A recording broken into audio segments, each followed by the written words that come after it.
Mag-Arabic 101 po tayo. Arabic 101. Magsulat tayo ng Aleph. Pag Aleph, ganito siya. Then, Ba. Pag Ba, para siyang barko. Left to the right. Ganun lang siya. Then, Ta. Ganyan siya. Tapos, may tuldok dito sa dalawa. Then, Ta. Ganyan siya. Aleph, Ba, Ta, Ta. 101 po tayo. Arabic 101. Arabic alphabet. Dito po tayo sa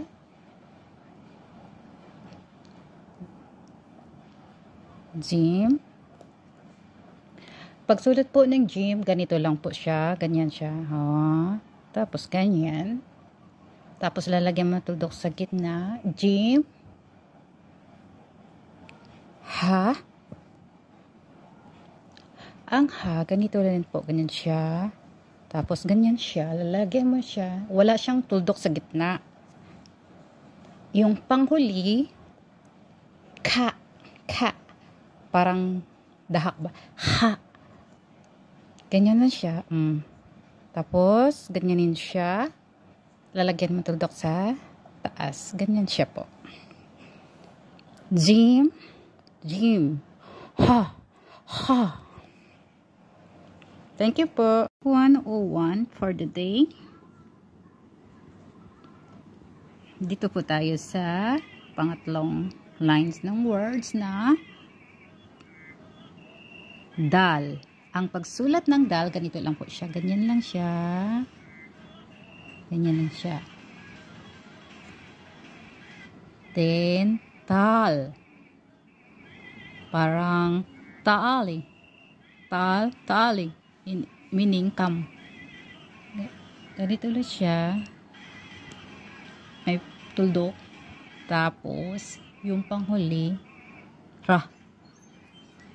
Yung ra, ganyan lang yan. Wala siyang tuldok. Dal, tal, ra. Dal, tal, ra.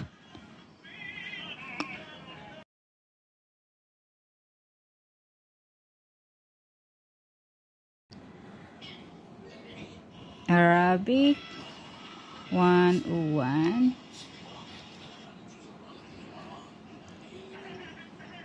Say. Ganito po siya. Ganyan po siya. Sin. Ganyan po siya.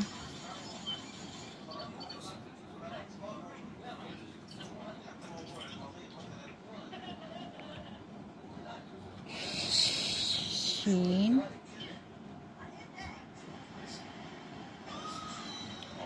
Meron po siyang tuldok sa tatlo sa taas. 1, 2, 3.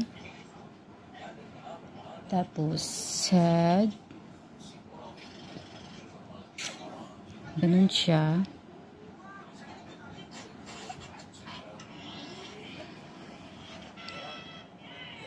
Dito po tayo sa dad. Dad. Ang pagsulat po nito, ganyan siya. Pag ganyan.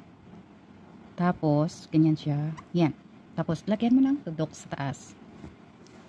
Tapos, ta. Ganyan siya.